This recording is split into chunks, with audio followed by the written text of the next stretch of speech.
All right, in Daniel chapter, I'll get us back up to speed where we were, and then we'll carry on. But in Daniel chapter 3, King Nebuchadnezzar, he ordered his advisors and his various administrators, he ordered them to fall down and worship this huge gold-plated statue he had erected. No doubt a statue of one of the Babylonian gods.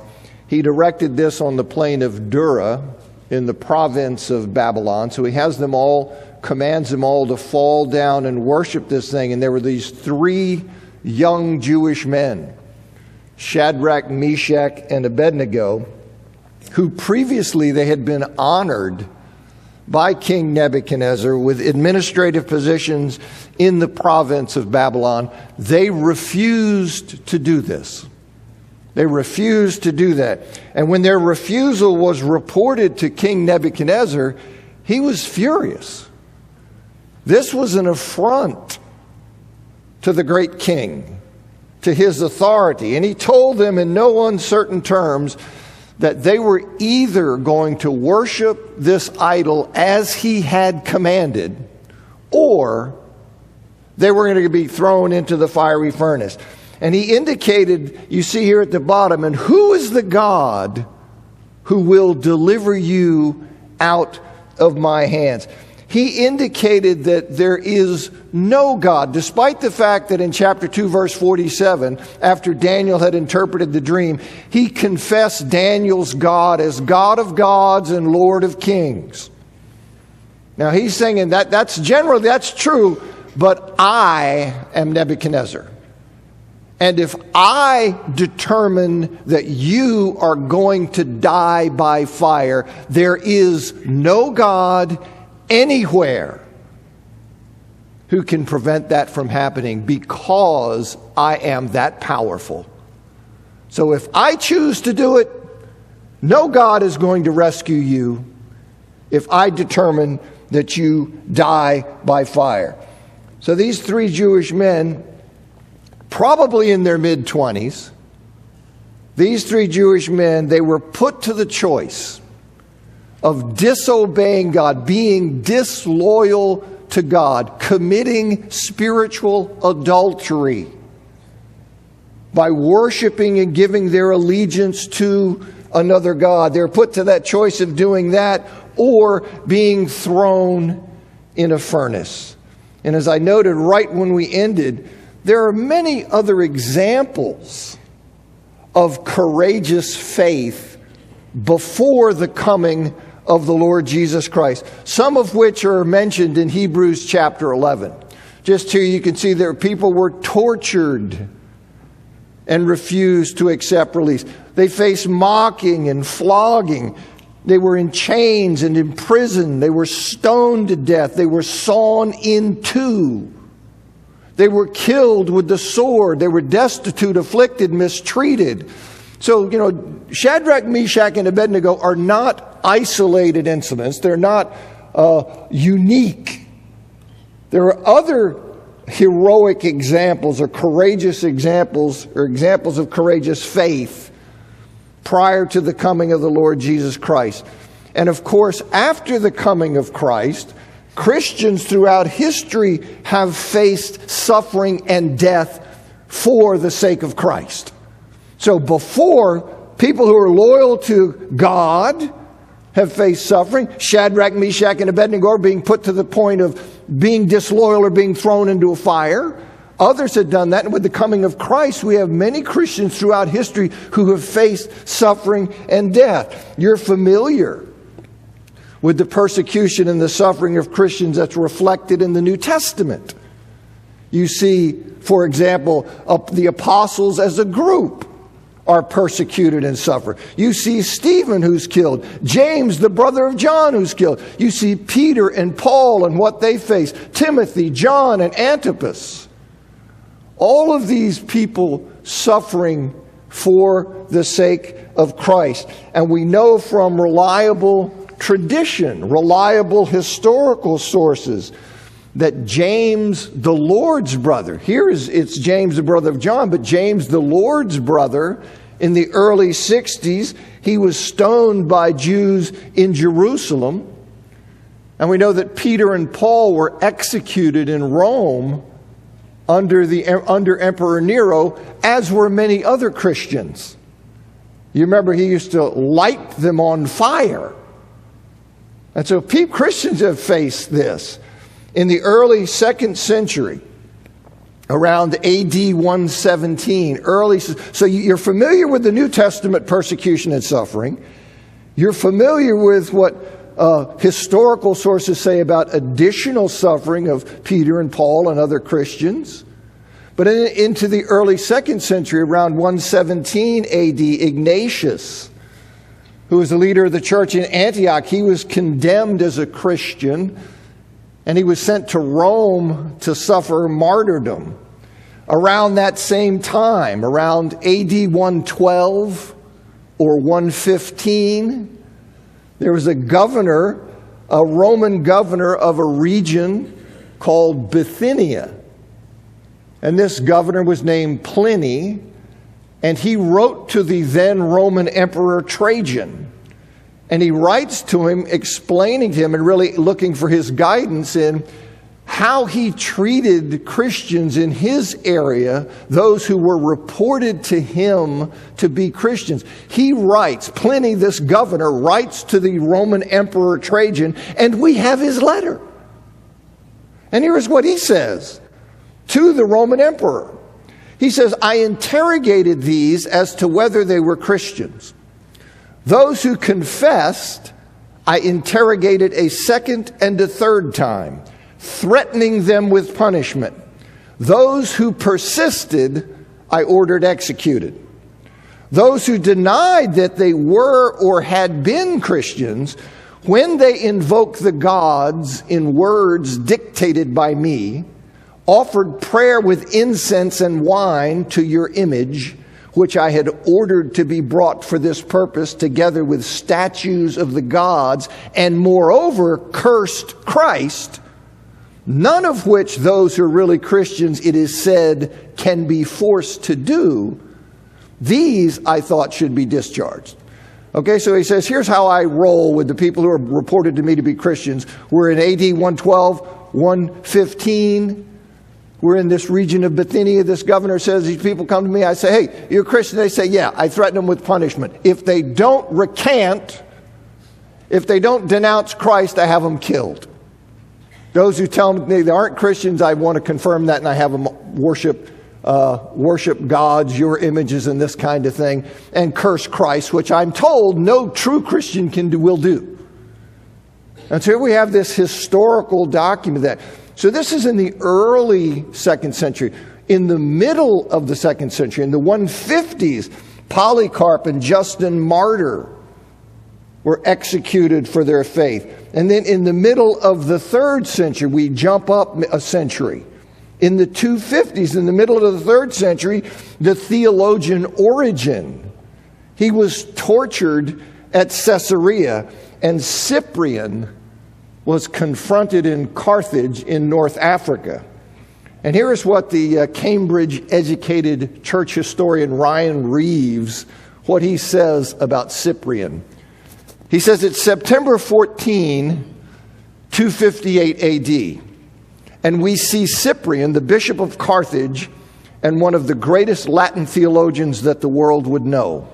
Only in this case, he is on trial. He's brought before the Roman council on orders by the emperor that all Christians should be examined, and those found to be truly Christian should be executed. Cyprian is brought by the proconsul Galerius, and he's asked his name, and Cyprian gives it. And then he's ordered to sacrifice to the Roman gods. Cyprian simply refused. The proconsul conferred with his colleagues, and then he turned and said, Cyprian, you have lived a religious life, which is how the Romans would perceive a monotheist, that he rejects the gods of Rome. You have lived an irreligious life, and you have drawn together a number of men bound by an unlawful association, and you have professed yourself an open enemy to the gods and the religion of Rome. And at the end, you should be made an example of. And it was decided then and there that Cyprian would be put to death by the sword. Cyprian's response was simply, "Thanks be to God." Thanks be to God. That's what he said when he got that news. You're going to die by the sword. Thanks be to God.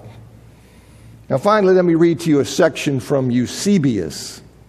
Eusebius was a theologian and a church historian who completed his work called Church History after Emperor Constantine after he became the emperor in 325. He had worked on this. There were various editions. He'd been working on this from at around 300. So various editions, but he completes it after 325, after Constantine had become emperor. And in the section I'm going to read to you, he's speaking of the persecution in a region of Egypt, a persecution there that took place under the Roman Emperor Diocletian in the years 303 to 304, the period that is known as the Great Persecution. Now I normally read to you this to you from the Penguin translation, the Penguin Classic, but I found this one online. It was easier than having me type all that stuff. So slightly different, but same thing. Eusebius on the persecution in Egypt. He says, "It would be impossible to describe the outrages and tortures which the martyrs in Thebes," this is this region in Egypt, the martyrs in Thebes endured.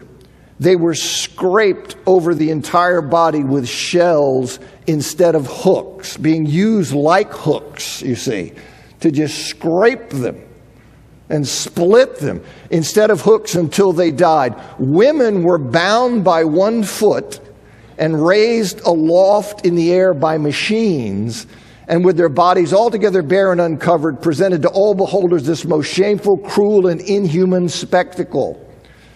Others, being bound to the branches and trunks of trees, perished. For they drew the stoutest branches together with machines and bound the limbs of the martyrs to them, and then allowing the branches to assume their natural position, they were torn asunder instantly, the limbs of those for whom they contrived this. So do you see what they're doing? They've got machinery that will pull these things together. They tie you to them and then they let it go. And you just get ripped to pieces. He continues, "All these things were done not for a few days or a short time, but for a long series of years, sometimes more than 10. At other times above 20 were put to death. Again, not less than 30, then about 60, and yet again 100 men and young children and women were slain in one day, being condemned to various and diverse torments. We also, being on the spot ourselves, have observed large crowds in one day, some suffering decapitation, others torture by fire, so that the murderous sword was blunted and becoming weak was broken, and the very executioners grew weary and relieved each other." They're killing them in shifts.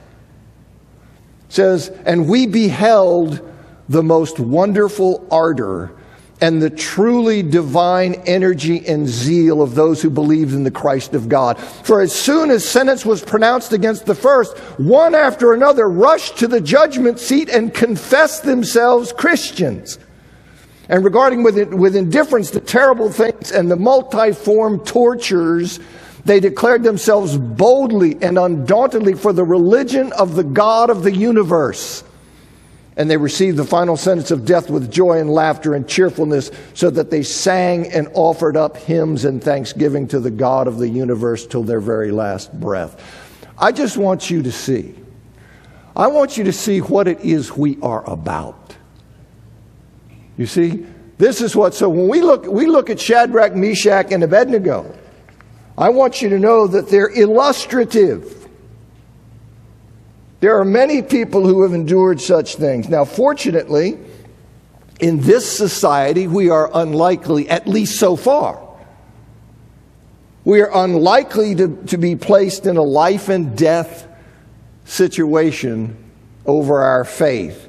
But there still are times when we have to choose between obeying the Lord Jesus and avoiding some suffering or hardship short of death. Obedience is not always an easy road. You have to know that. It's not always an easy road. Sometimes being loyal to Jesus can be quite costly. Paul understood this. Paul says in Philippians chapter 1, verse 20, I eagerly expect and hope that I will in no way be ashamed, but will have sufficient courage, so that now as always Christ will be exalted in my body, whether by life or by death. What's the important thing, Paul? The important thing is that Christ be exalted in my body. It's not my life. It's the exaltation of the Lord Jesus Christ. That's what matters. That's the important thing. Hebrews chapter 10, 32 to 34. But recall the former days when after you were enlightened, you endured a hard struggle with suffering, sometimes being publicly exposed to reproach and affliction, sometimes being partners with those so treated. For you had compassion on those in prison, and you joyfully accepted the plundering of your property, since you knew that you yourselves had a better possession than an abiding one. Loyalty to Christ is not always an easy road. And what we just looked at when we were studying John, right at the end where he says, truly, truly, I say to you, when you were young, you used to dress yourself and walk wherever you wanted. But when you're old, you will stretch out your hands and another will dress you and carry you where you do not want to go. This he said to show by what kind of death he was to glorify God. By what kind of death he was to glorify God. And after saying this, he said to him, follow me. You see, obeying the Lord when it costs us something to do it. Obeying the Lord when it is difficult to do so. That's a testimony of his greatness. Right? It's a tribute to him that he is worth. Loyalty to him is worth any suffering I'm called to endure in his name, because he's that great. He's that great. It says that he's worthy of being obeyed despite the cost. I mean, if we're only willing to obey the Lord when it's easy to do so, if we're only willing to do that when it doesn't hurt, well, then what we say to the world then is that he is not worth the difficulty that causes us to abandon our loyalty to him. In other words, if we wind up, well, here's the difficulty. He was great. I was down with him, man. When he was doing this stuff, and I thought he was blessing me and giving me all these things. And now, I didn't know this was involved. What, are you crazy? I'm not going to be loyal to him in the light of... Oh, you see what it says about his greatness. It says that he's not worth the difficulty that causes me to abandon him. You see? I mean, that's an important thing to recognize. Now, let me ask husbands. Is it sometimes difficult to love your wife as Christ loves the church? Is it sometimes difficult? Wives, is it sometimes difficult to love and respect and submit to your husband? Husbands and wives. Is it sometimes difficult to honor the commitment that you made to your spouse before witnesses and before God, that you would never leave him or her till death do us part? Is it sometimes difficult to honor that?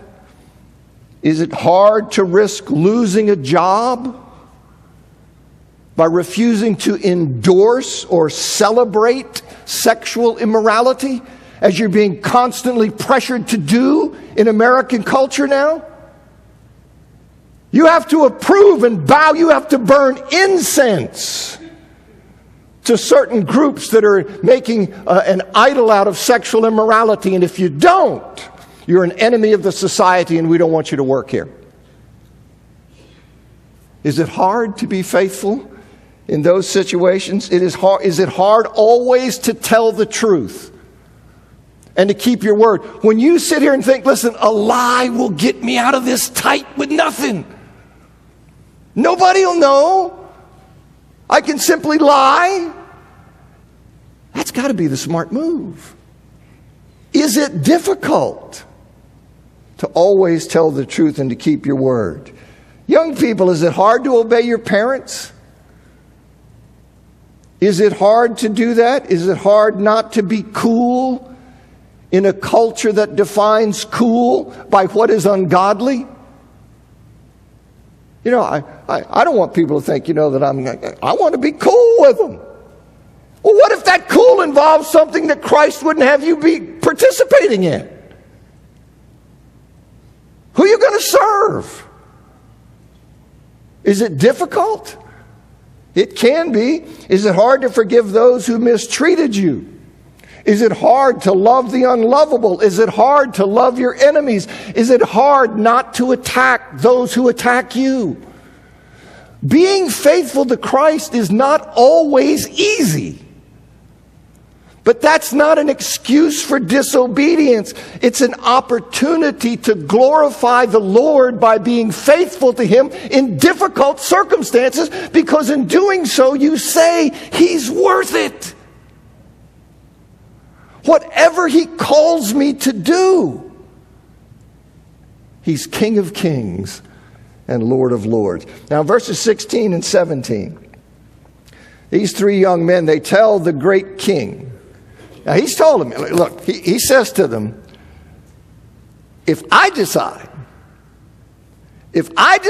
to kill you by throwing you in the fire, there is no God who can rescue you. So he's told them that. And they say in verses 16 and 7, they say, listen, au contraire, great king, if, you have to know this, Nebuchadnezzar, if our God chooses to deliver us from the fiery furnace. I know you're saying that there is no God who can trump you because you're that big, you're that bad. You're that powerful, that sovereign, that if you decide something, it's happening. But I'm telling you, great king, that if our God chooses to deliver us from the fiery furnace, He is able to do that despite what you want, despite what you think. If He chooses to do that, He's bigger than you. He's more powerful than you. He is sovereign. He is able to do that. And then they add in the second part of verse 17, and He will. He's able to do it. You need to know that. You said no God can stop it. No, He can. But also He will deliver us out of your hand, O king. Now that had apparently been revealed to them.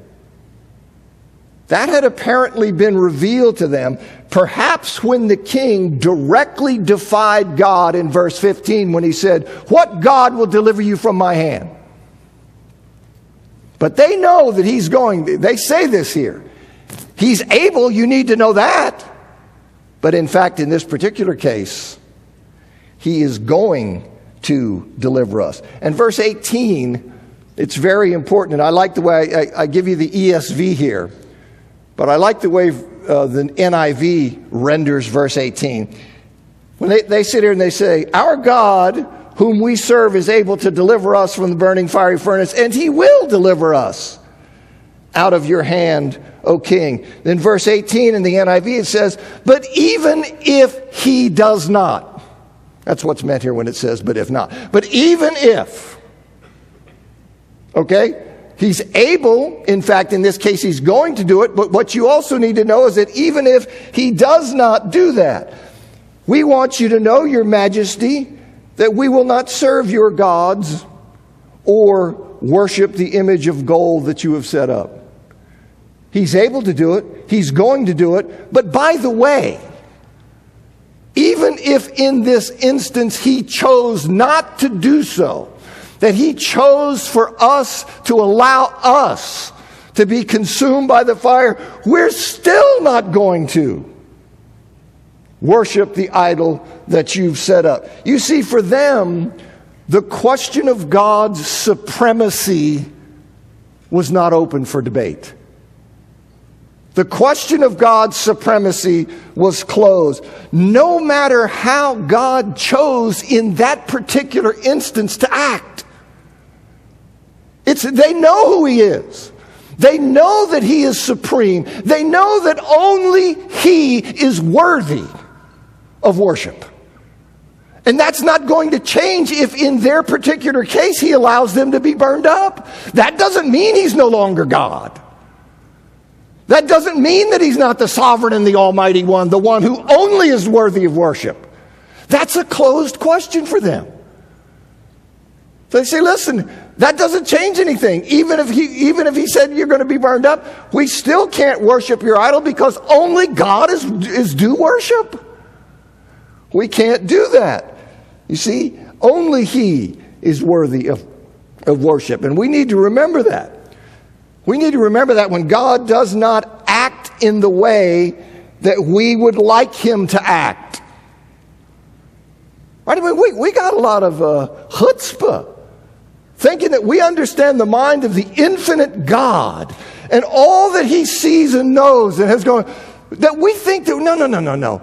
I'm going to hold you responsible here or culpable as though you've done something wrong if you don't act in a particular instance as I would like you to act. No. If I were God, this is how I would do it. And if you don't do it that way, I'm going to hold it against you. In fact, I'm going to say, I'm not going to follow him anymore. Why? Because he let me go through this or he let me go through that. What are you talking about?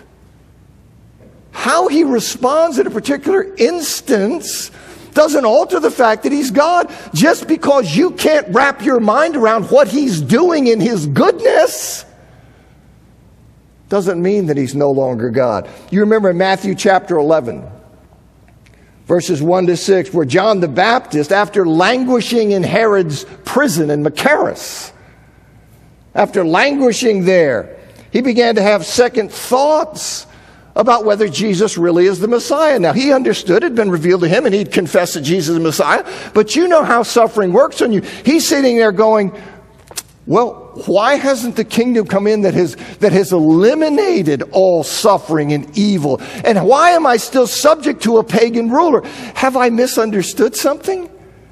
You know how this works? Is there something going on did I miss it? So he sends disciples to Jesus and say, are you the promised one? Am I right about that? Is there some complexity that I've missed?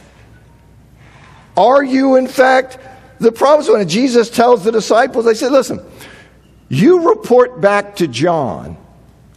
You report back to him that I am fulfilling the Old Testament signs of the Messiah. So rest assured, you report that back to him that the things I am doing are the Old Testament signs of the Messiah. So yes, I am the Messiah. And then he adds in verse 6, he says, blessed is the man who does not fall away on account of me.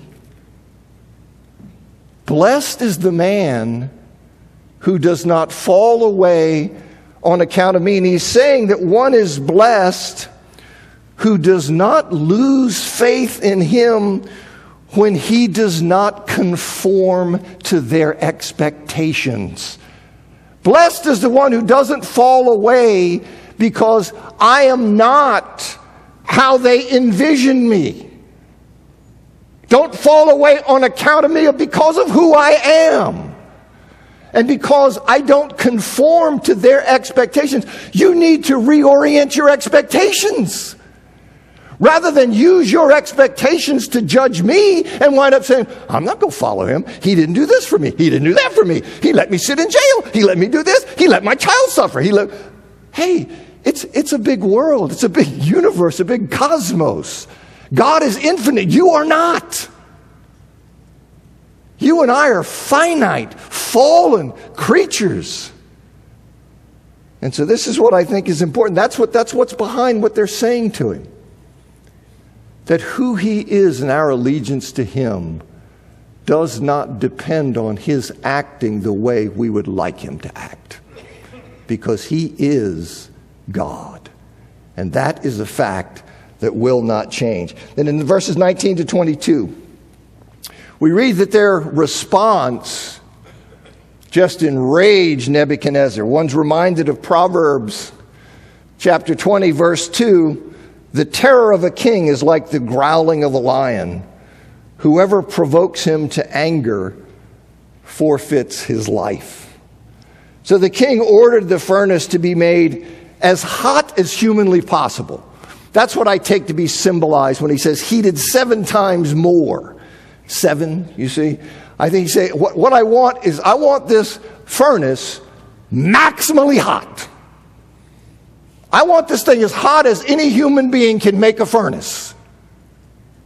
That's what I'm telling you. And so that's what he wants. He orders the furnace to be made that hot, and then he commands Shadrach, Meshach, and Abednego, you tie them up and chuck them in the furnace. I'll show them. I told them that no God going to help them. And they give me back talk. The audacity of these punks. They're giving me back talk. So they were tied up. They're thrown into the furnace. And they had the fire. They had that fire so hot. They'd gone so crazy with building this fire that the flame wound up killing those who tossed them into the furnace. And maybe the flames are going so hot that it lit their clothes on fire. And they burned as a result of that. But they got the thing so hot, these guys taking them up to toss them in, they wind up dying. So you know we're talking a serious fire here, right? Something serious. And then verses 23 to 25. The king's mind is just blown. You see that he's got this perception of himself. I run everything. Nobody can stop me. I'm going to show you. You mouth off to me, in you go, you're dead. He throws them in, and then he's looking, he sees 4 people strolling in the fire. They're not freaking out, they're not screaming, they're not yelling, they're just walking around. Hey, how you doing? Okay. And this king is just looking and going, this is like insane. His mind is completely blown, and he sees 4 of them, and he says the 4th looks like a son of the gods, which being he refers to in verse 28 as an angel having been sent by God to deliver those he had condemned. So here are 4 of them, Shadrach, Meshach, and Abednego, and the angel God had sent to preserve and protect him. And he calls Shadrach, Meshach, and Abednego to come out of this furnace. Because he sees this and says, man, this is wild. Something going on here. And he calls them to come out of the furnace. And they come out. And when they come out, everybody sees.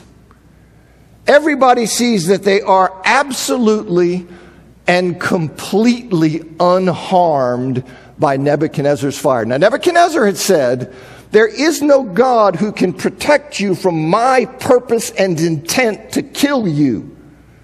Well, God is going to show Nebuchadnezzar, listen, I not only can protect them from dying, but they're going to come out. They're not going to come out as like one of these guys on a TV show comes out escaping the fire. He's got charcoal all over him and his clothes are burnt. No!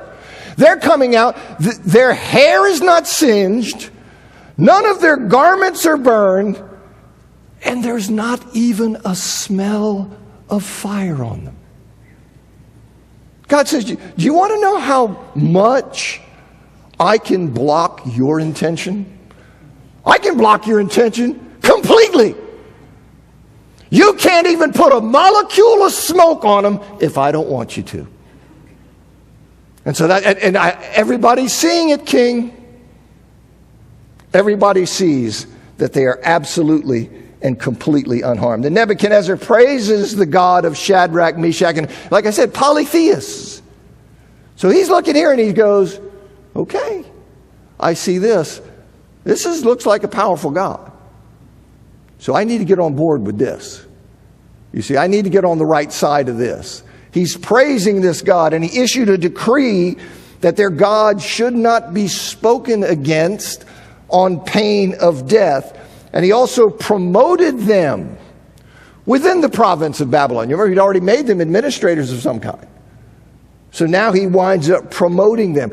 And I want you to see that faithfulness is always the path of blessing.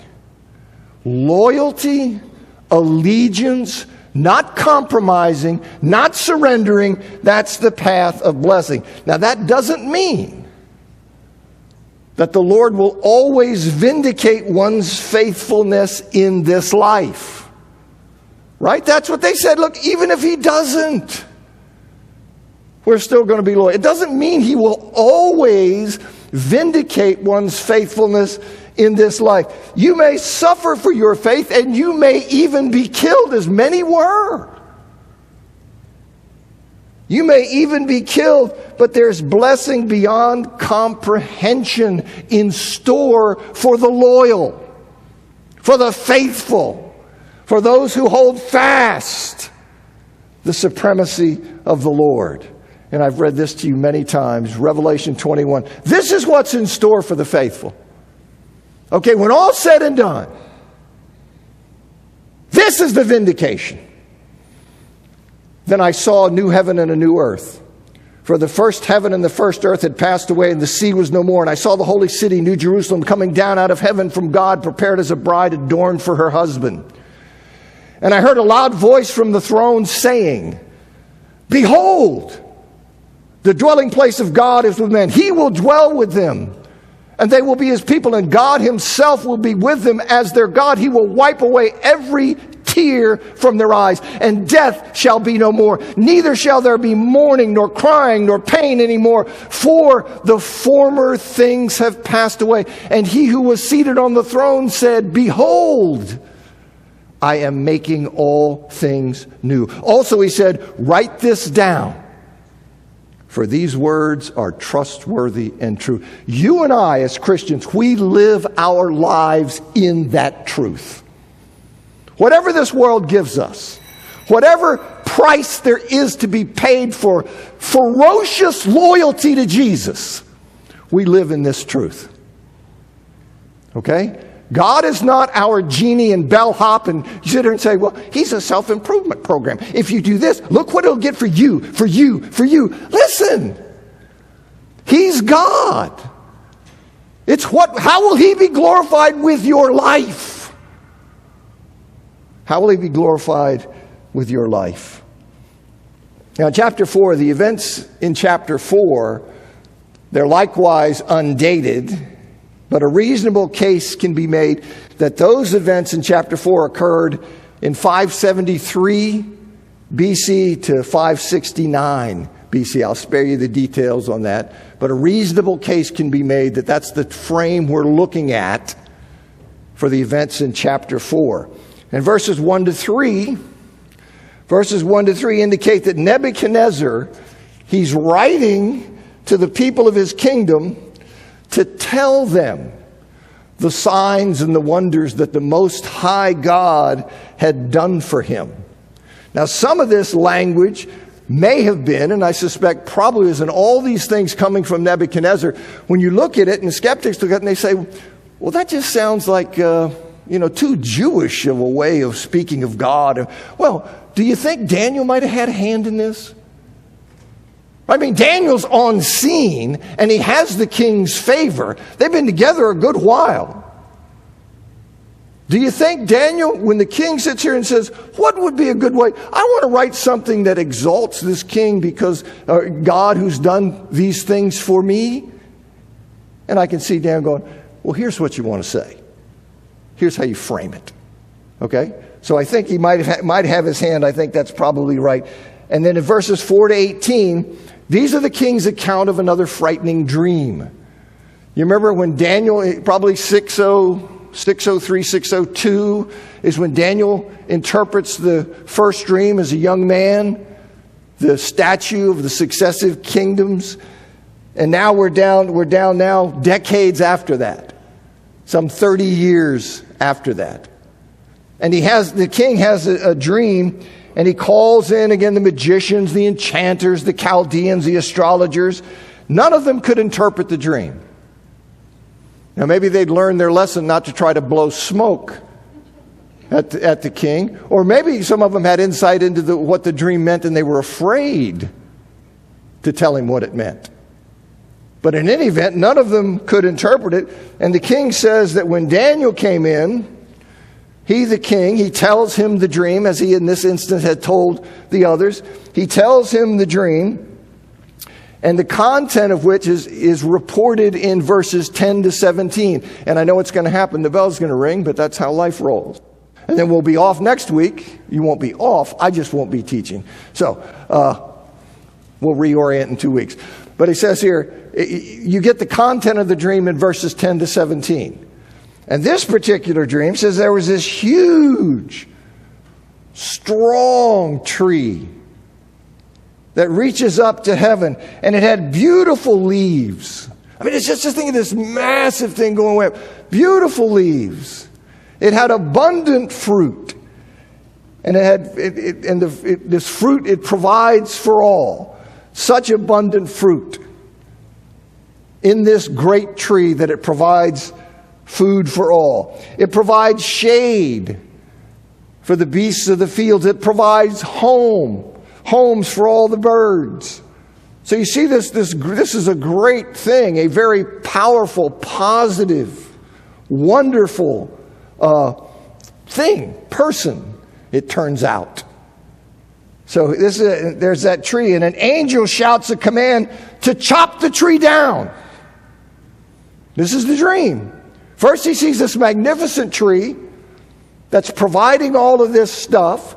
Then an angel says, chop the tree down, cut off its branches, strip off its leaves, and scatter its fruit. And the beasts, they were to flee from under it. The birds were to leave its branches. And the stump, however, of this cut down and stripped tree, the stump was to be left intact. 2 weeks, Lord willing.